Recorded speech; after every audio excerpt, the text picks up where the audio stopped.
Hey Zouk family, welcome back. And that means my favorite part of the entire week, not just because I get to talk to my very good friend Ronn Nicolli, but we get to talk to an industry icon.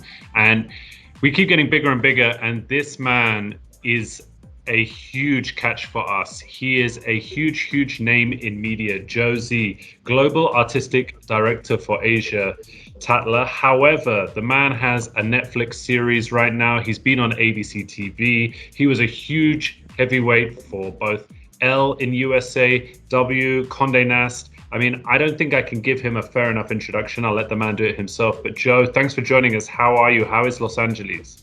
I'm great. Los Angeles is good, considering we have been locked in. Not bad at all. I'm enjoying home life, and we have a newborn, so I get to be a dad too. Many congratulations on that. Thank you. I think I'm the only non-dad here, although my team are all very young, so I kind of feel like a dad half the time. Everybody's a dad to somebody somewhere. That's what I always say. So Joe, I mean, we just had a great chat learning more about yourself. But for the basis of Ron, who won't have met you before, can you just give us a very quick arch over the quite extensive career that you've had in media? Yeah, I mean, I think I've always been fascinated by media. I grew up reading every magazine, watching every television show, going to every movie, listening to every song. So yeah, I really moved to New York in the 90s. And I really started with print media and mostly in the world of fashion. So really launching magazines like Allure, W when I was there for 10 years, having my own magazine, Condé Nast. I was at Vanity Fair and I did all those Hollywood issues and everything. But most recently was almost 8 years as a creative director for LUS. And then leaving that to go to digital, to Yahoo, and really launching this giant platform for fashion and beauty. And then going to do my own daytime talk show in front of a live audience every single day on ABC, which was incredible. I mean, that was really the first time that there was an Asian man doing a daytime talk show every single day. So really like breaking barriers. And then of course, most recently, I have created and executive produced a documentary series on Netflix called 7 Days Out, which I am so proud of, which has been nominated for awards. We love it so much. And then most recently, as a global artistic director for Tatler Asia. Wow, there's a lot to congratulate you for in a very short period of time. I sound busy. You look far too young for a man with so much experience as well. But I think that's the Asian genetics for sure. Yes, that I will take. Yes, it's definitely genetic.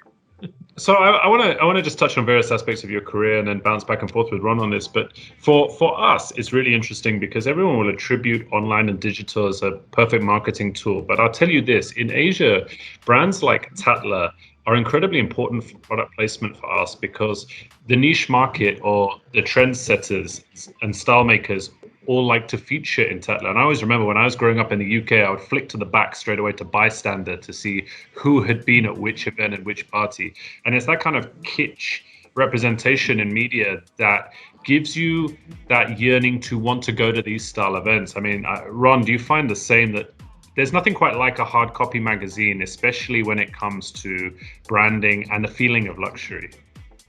Yeah, for sure. I mean, I think we've everything's kind of moved in a true digital space, but for even someone like myself, like picking up a physical magazine, and a magazine to me always is the process of connecting many brands. There's a lot of value, even in my days in the Win, there was a lot of value if we decided to make that step of taking a Win ad and placing it in the right national magazine, national publication.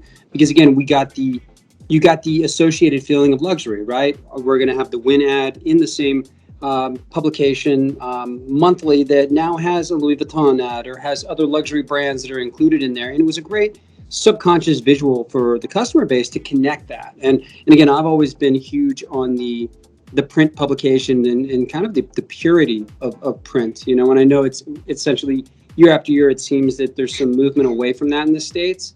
But again, I love still when I'm at the airport picking up a publication or one comes to the house through some of the many subscriptions that I have. And again, something that I think is still dear to me that I hope continues. I think people always love to sort of hit those two together between digital and print. And having worked in media for so long, people are always like, oh, what's it like for print to disappear? I actually think they're super incredibly complementary. I think they're two very, very different things. I think with a print magazine, if you do it right, it is an escapist. It is really about curling up and being taken into a new world. And that is something you cannot do. I'm not going to curl up with my phone or my laptop and escape into a new world where I would with a magazine. With my phone and my laptop, I'm going to get immediate information. I'm going to get the stuff I need to know right now. I'm going to get the urgent stuff that I have to know immediately. And those two fulfill very different needs in us. And I think if you really think about one thing being that sort of emotional escape and one thing being that immediate, urgent info, then you understand why now these two things actually become complementary. Yeah, it's very interesting you said that, Joe. Can I ask you from an artistic director format, when you look at the two products, let's say you have Tatler as a hard copy magazine, and as I say, it's in all of our limousines in Resorts World Genting, it's in all of our 5-star hotel rooms. It is, as Ron says, a complementary asset to, I've arrived in my hotel room and there is this perfectly luxe, clean, polished magazine that is full of beautiful people doing wonderful things, and I can actually go in there and research how to buy myself a yacht at the same time as looking at pictures of a yacht. I can understand what the moves and shakes are in different industries and different worlds. When you're looking at creating an artistic direction for online and on magazine, what is your thought process that goes into that? I think lots of things, and I've worked in magazines for so long to know that visual identity of something is super, super key. But that's everything in our lives. You know, we're impacted all the time, every time you turn around, by visual identity and branding. And I think you do it in a way where you don't even know anymore. And it's not magazines. I mean, if magazines do a good job, they can brand so well, it becomes second nature. But if you turn around, like all of the resorts and all of the hotels you stay in Vegas, it is literally a sensory overload. But the ones that do it well, you will always walk away and remember. Coca-Cola's branding, like all of these things. If you can look at something, McDonald's is branding, so that they are all done in a visual way. You will always recognize what that is, no matter what country you're in, if you don't speak the language, because that visual identity is what's going to bring it to life. And I think as an artistic director, it's like, what are we going to do? How do I take a storied brand like Tatler Asia, retain what the history of that is, change the logo and modernize it, but not completely alienate what the roots of it is, and how to actually create that to make it even stronger as an identity for people when they actually see it. And then every page in the magazine, so like what the photography is, what the typography is, how it all lays out. You know, one of the biggest goals I have with print magazines is, and this is the design director that I was working with, Paul Ritter, is that when we did it at Elle and then we did it at Tatler Asia, was that I want to be able to like rip a page out of anywhere in the magazine, throw it on a table with other things, and be able to know immediately where that one page came from. Any page. So that means every single page can't be throwaway. There is not one single page where it looks completely generic that is throwaway. Every page has that little bit of attention to detail, so if I hand you a magazine, you put out any page you put on the table with other things, I can tell you right away which page is our magazine. And I think we needed that strength and identity. It's really interesting you say that. Ron and I try and mentor younger people from younger generations, and to have that attention to detail and avoid that laziness of just saying, oh, but this is the back end of a presentation, or this is the back end of a magazine, or back end of a video, and not realize the importance of, you might only capture someone's attention for 1 second, and it could be, as you say, on that page, or it could be that 1 second of a video. You know, one thing you really touched on there that I love is, I always associate it's the time for Christmas, not when I hear carols, not when I see trees, but when I see the Coca-Cola truck driving through the mountains. That synonymous advert that comes out every single year tells you it's Christmas time. It's Coca-Cola, it's the truck driving through the snowy hills, and it's there. So it's amazing how that brand connection works. Oh, and they've done their job, and you can hear like 3 notes of a song and connect it to something, or smell something, and you'd be like, oh, I know exactly what that takes me back to. So tell us how you transitioned into TV. I mean, 2 very interesting crossovers here. You've got ABC, which is a daily TV show, and then you've got Netflix, which is a pre-recorded, I watch when I want. Tell me how you structure both of those, because you're surely catering for slightly different audiences with each one. Yeah, well, I mean, I've always done a lot of television stuff in my magazine world. And I've, been on the red carpet, and I've reported on the Oscars and everything. And that was always really fun. And then the daytime talk show was really me and 4 other women. So it was like 5 of us on a panel, and it was like Chrissy Teigen, Tyra Banks, and really like just like these strong, amazing women that we would just have so much fun every day, and there'd be like a huge audience of people. We'd be doing cooking segments and fashion segments, and it was just like it was like the best. It was probably one of the best things I've ever done, because it was the first time in my life I had a real routine, because otherwise I've had a different single day every day. But that was really fun. And then Netflix was a completely different thing, and that's where I came in and had an idea, and I was just a producer. I was not on camera. And that we really worked with, like, I worked with award-winning documentary filmmakers, and I worked with people who are so incredibly talented, like a production company that made Chef's Table on Netflix. And we created these mini documentaries, and our show is so well done. I mean, it's like award-winning, and these people that worked on it, and it just tells a very simple premise in an hour. So it's 6 episodes. It's called 7 Days Out, and it really just talks about 7 days leading up to a big event. So like, it really is like, what I think someone called it a love letter to work. And it's that we all go to work, and that 7 days right before a big event or whatever's going to happen, like 7 days before you open a resort, is the most crazy, hectic, chaotic, but in some ways the most satisfying week you will ever have in that time span. And I think what we want to show was like all of that from a human perspective. Like, who are the key players, and how do they feel during that week where like you are literally crying, laughing, breathing, not sleeping, and figuring it out. And I think that's what people loved about it so much, because they got it. It's quite humbling that you were chatting to Chrissy Teigen a week ago. Now you talk to me and Ron. So, but Ron, you're Chrissy Teigen for a full year every single day on a talk show. Yeah.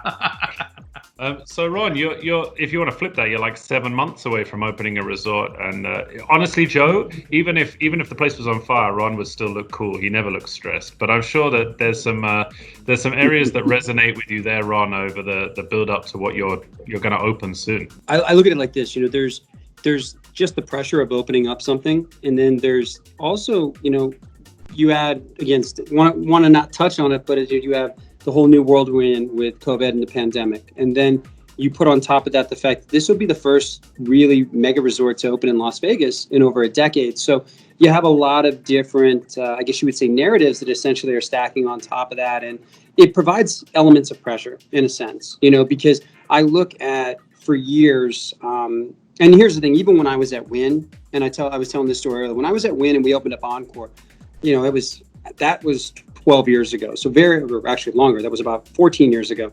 So I was so young in my career that I wasn't necessarily sitting I didn't have a seat at the table at that point. So I didn't feel the pressure. There was a lot of insulation between me and the guys that were feeling that pressure to see this thing come to fruition.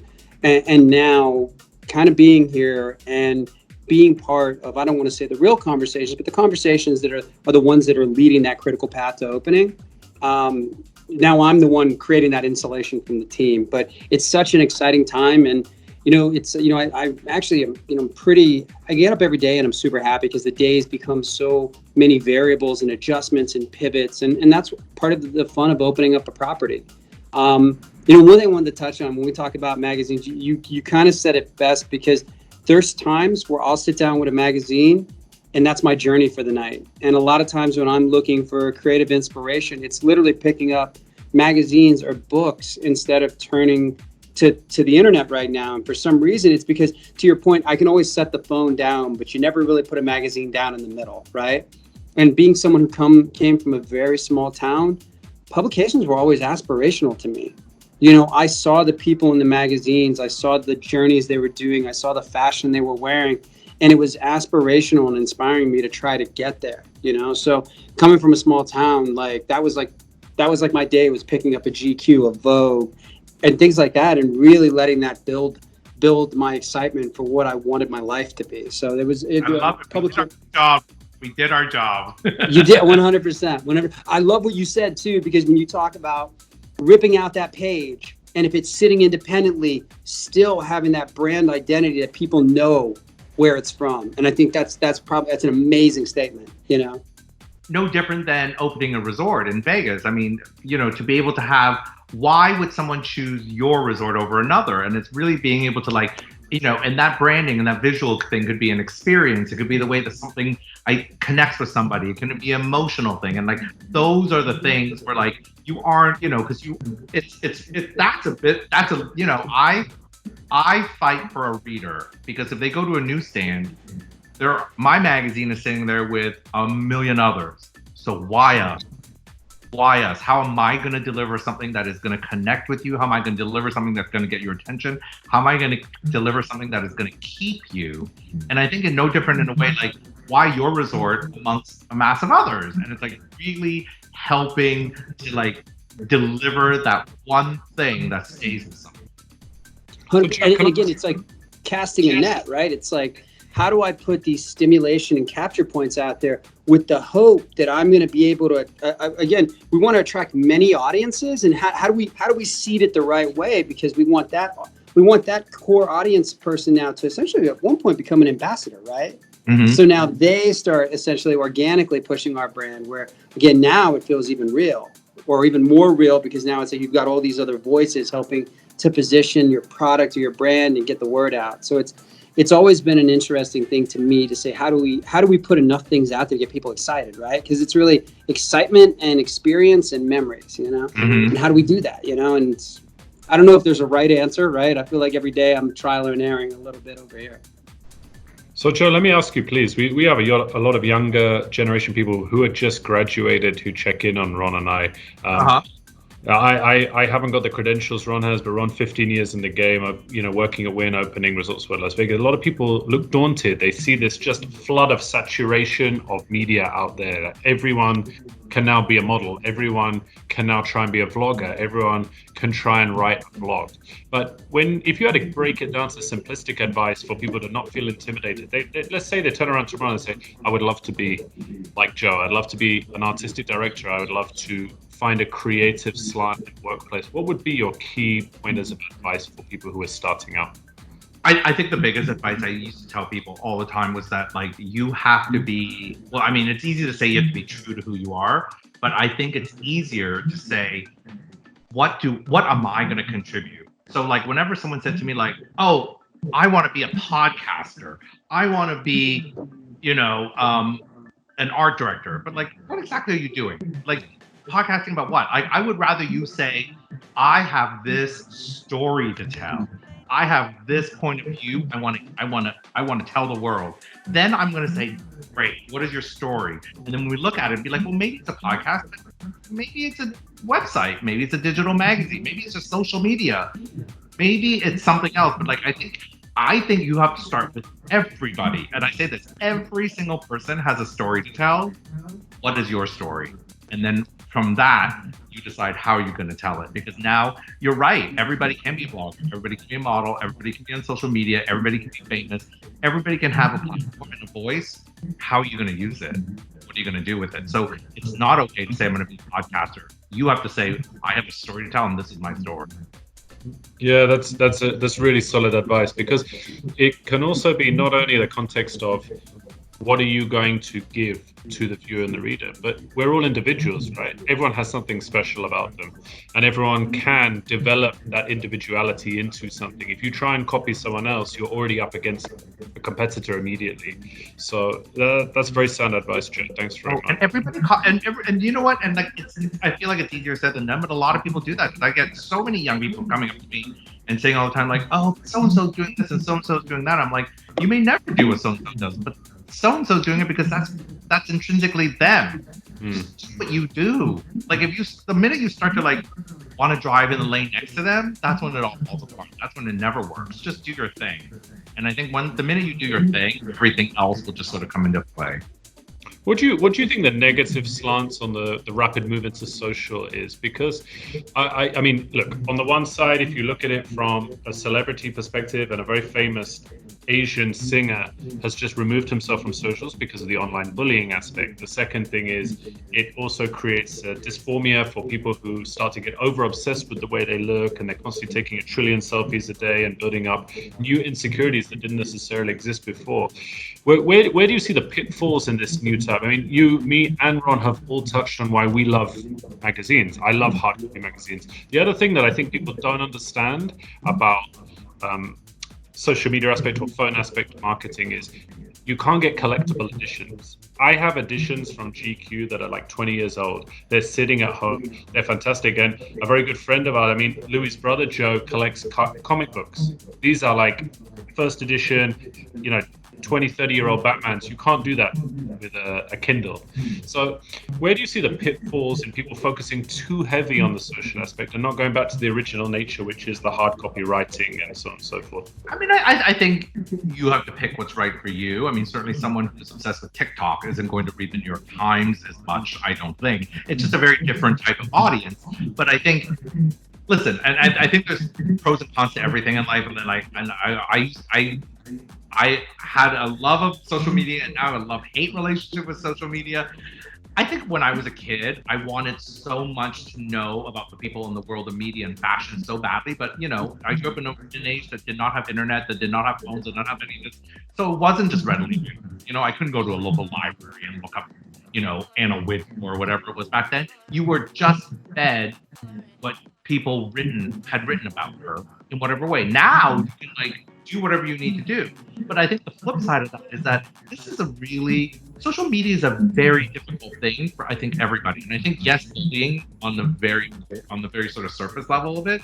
But I mean, I remember being in high school and being an incredibly insecure kid and just wanting people to like me. Those are just the people in high school. Imagine now, I want people to like me, but the whole world, not just the people not just people walking in the hallways of my school anymore. Now I want everybody to love me, and my self-esteem is based on whether everyone in the world is liking me or not, because it's quantifiable. Because if you don't like me, you're not going to follow me, you're not going to like my picture. So it's black and white. It's not really hypothetical anymore. And I think that is going to have a very dangerous effect on a lot of people. And I think we're going to see a whole generation of people that's just going to really sort of have a backlash on social media because it's not genuinely also real. So you get a lot of people that like you around the world and they all like your picture, but what does that really, at the end of the day, really mean? I mean, I think those are the things that start to become, every time it's like, oh, TikTok is going to be not as filtered and not as controlled as Instagram. But everything at the end of the day, people put out what they want you to see, and it's not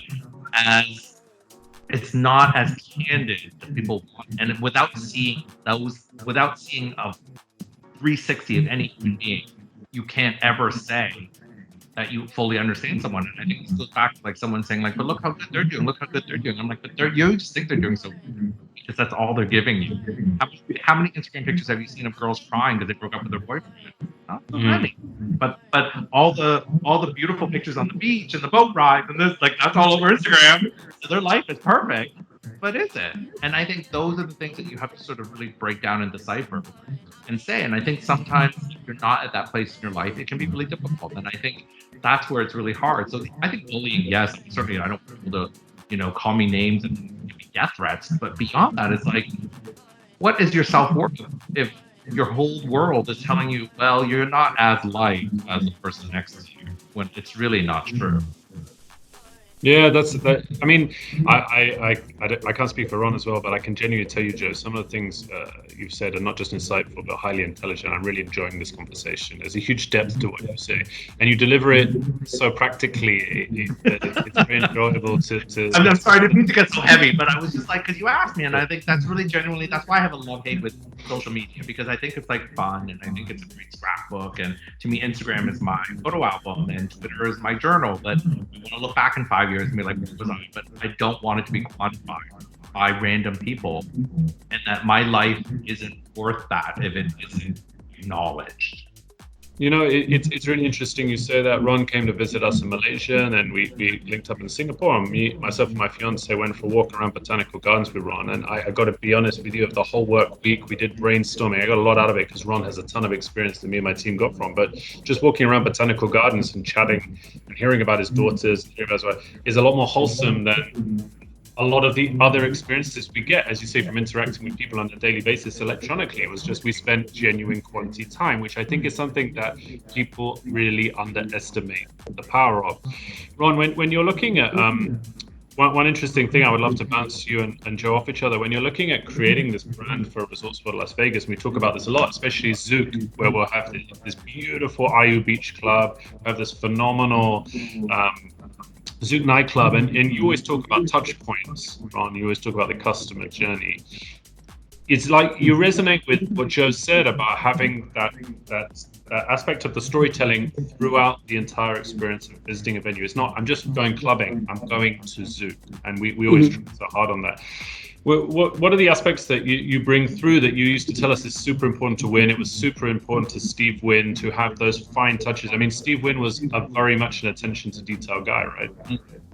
You know, from the business standpoint, you know, years ago, you know, obviously there's kind of that pre-experience journey that happens, you know, and before kind of social media kind of hit the plateau that it has right now, you know, it was more peer-to-peer, you know, and growing up and kind of being educated in the Wynn system, you know, there was a lot of that peer-to-peer touch points that would occur with a guest prior to arrival. And, you know, it was a lot of direct conversations. They wanted them to feel comfortable. They wanted them to, they wanted to start that journey. It was like essentially chapter one might be when you kind of get to the property in the sense of the customer side. But chapter one started right before, even before that reservation was booked.